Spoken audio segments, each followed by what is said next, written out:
Oh, oh, oh, oh, oh, oh, oh, oh, oh, oh, oh, oh, oh, oh, shut the fuck up, Freddy Fazbear. Film lu jelek.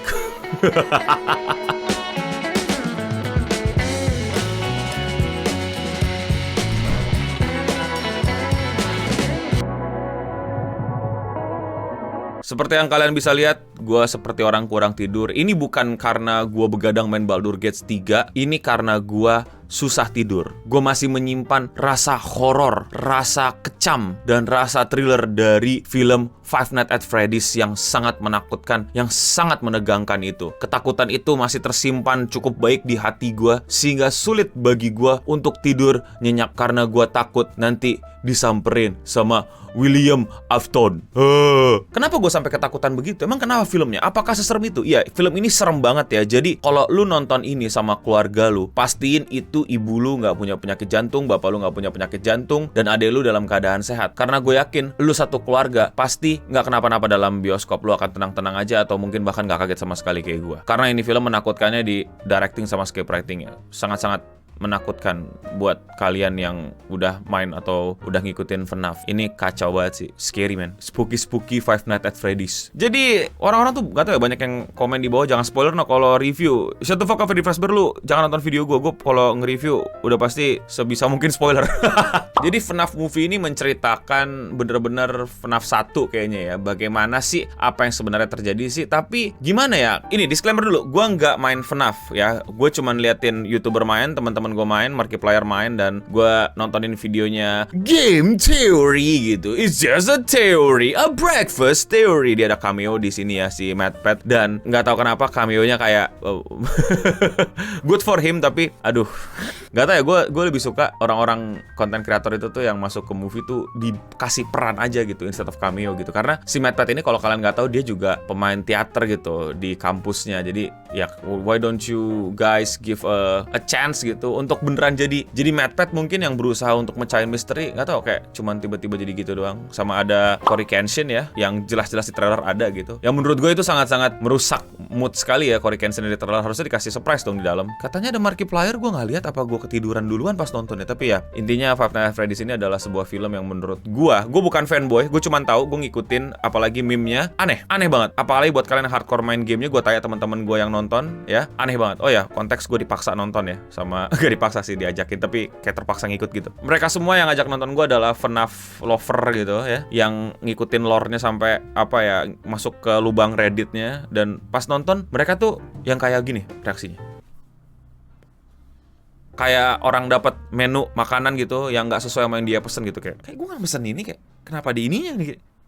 Gue pun yang nggak terlalu ngikutin lore ya, gue juga merasa aneh gitu. Gue liatin orang mainin, tapi kayaknya pas mainin nggak gitu deh. Jadi bisa masuk sebuah line yang lagi rame di internet. Di anime tidak begitu, nah ini ganti jadi di game tidak begitu gitu. Kayak iya, seriusan aneh banget. Seberapa aneh lu tiba-tiba main sama Anatromic, apa sih nama ini, robot-robotannya lah gue sebut ya. Robot-robotannya lu pada main. Iya, main sama robot-robotannya, have fun gitu, seneng-seneng gitu, nyanyi-nyanyi gitu, kayak what?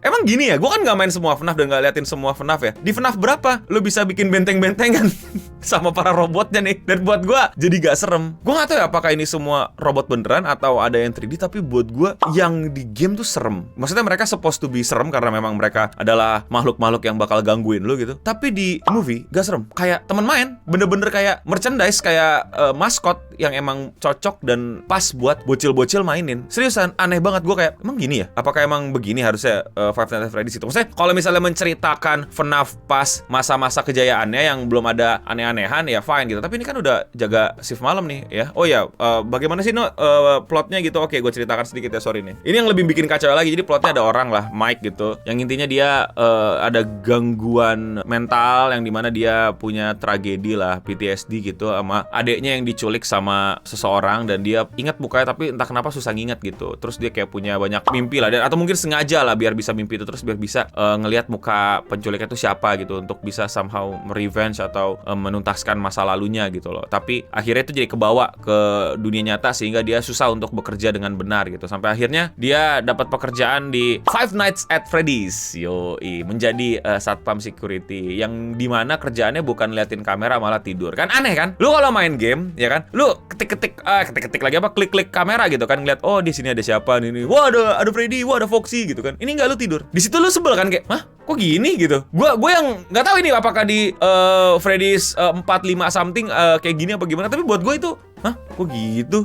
Gue bener-bener lost gitu, kayak is this how it supposed to be gitu. Jadi gue agak-agak kurang bisa nikmatin bener-bener yang kayak apa mungkin gue mesti nonton FNAF gitu. Tapi kayak teman-teman gue yang pencinta FNAF enggak emang aneh aja gitu. Iya, gue tahu ada mini games yang mungkin adalah mimpi gitu untuk discover masa lalu gitu, tapi enggak gitu kan. Iya gak sih? Terus tiba-tiba lu bersih-bersih, terus tiba-tiba lu main benteng-bentengan. Oh ya ada ini yang apa ya, bukan directing, mungkin directing tapi kayak plot cerita yang menurut gue terlalu banyak. Nah ini yang apa ya, gue sempet obrolin waktu habis kelar nonton. Kalau lu bikin film ya, fokus satu masalah lu itu gitu loh, bukan malah membuat masalah yang menjadi masalah besar baru, yang bukan yang ngedevelop karakter, malah jadi mengacaukan cerita karena terlalu banyak yang mau lu sampein di cerita. Dan di sini gue ngeliat banget di Five Nights at Freddy's. Yang pertama adalah masa lalu dari karakter utama kita ini. Oke, problem deh, oke, buat develop karakter dia dengan dia punya masalah sama masa lalunya gitu. Tapi ada lagi nih masalah yang dimana dia juga dikejar-kejar sama tantenya gitu untuk dapetin hak asuh anak, yang dia tahu tantenya itu nggak mau ngasuh anak gitu. Jadi yang diasuh bukan anak si karakter utama, tapi adiknya karakter utama gitu, yang dimana tujuannya bukan untuk ngasuh beneran, tapi biar dapat dana bantuan dari pemerintah. Dan gue ragu banget dana bantuan dari pemerintah itu segede itu. Jadi si tante tuh sampai berupaya untuk ngacauin si Mike gitu, sampai nyewa-nyewa orang, sampai nyewa-nyewa preman gitu. Karena nggak tahu ya, ini sepengira-ngira gue gitu, dana bantuan untuk anak yang terlantar gitu, yang nggak punya orang tua di Amerika tuh nggak segitunya, nggak sampai lu bisa harus nyewa preman dan harus apa ya,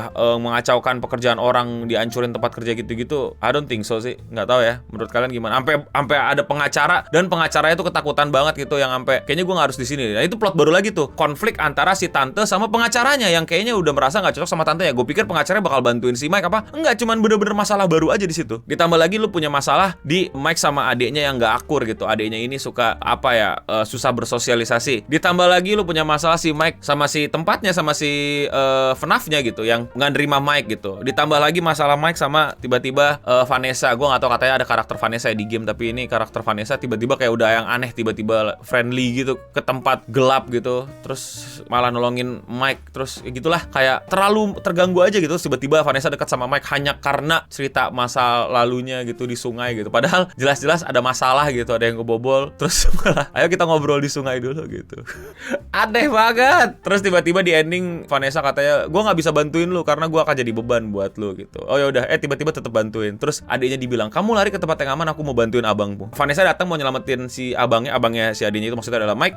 Tiba-tiba adiknya bukannya kabur ke tempat aman, malah datang nyamburin kakaknya gitu. Kayak gue tahu itu untuk membuat konflik jadi lebih luar biasa gitu, jadi lebih renyah gitu. Tapi lu bawakan dengan cara yang paling tidak masuk akal gitu, yang paling nyebelin gitu. Yang sesimpel si anak ini bebal gitu, tapi nggak ditunjukin kebebalannya gitu. Kan bisa aja dia kabur. Oke, dikasih tau lah scene-nya anaknya kabur dulu kemarin gitu pas mau keluar. Tapi pas mau keluar dia dengar suara teriakan abangnya, dan dia nggak mau hidup tanpa abangnya, sehingga dia balik lagi. Ini nggak ada sini tuh, tau lu kabur ya ke sana, gue mau bantuin abang lu. Terus tiba-tiba freeze, jangan bergerak, aku mau bantuin si Mike ini, abangnya adik gue, adik-adik yang gue selamatin. Terus adik-adik yang baru selamatin tiba-tiba teriak abang gitu, kayak Gak tau, aneh aja. Tapi gue nikmatin nontonnya karena gue bisa melihat teman-teman gue yang cinta banget sama FNAF itu menggerutu gitu ya, giginya di tahu sih kalau di anime-anime itu udah gitu ya. Terus kayak gitu, kayak emosi kayak gimana gitu. Itu menyenangkan buat gue, itu salah satu hal yang cukup senang. Dan gue juga senang beberapa konten kreator kayak si siapa namanya Game Theory tuh, MadPat sama Cory Kenshin bisa dapat spot di situ, menyenangkan dan senang buat mereka. Beberapa Easter egg juga katanya masuk gitu, kayak Balloon Man gitu. Tapi kalau kalian sadar gitu ya, gue kayak dari awal di spoilerin loh siapa William Aftonnya, kalau kalian sadar ya. No surprise gitu. Gue cuman bingung aja kenapa adiknya bisa nempel gambar ke dinding, terus si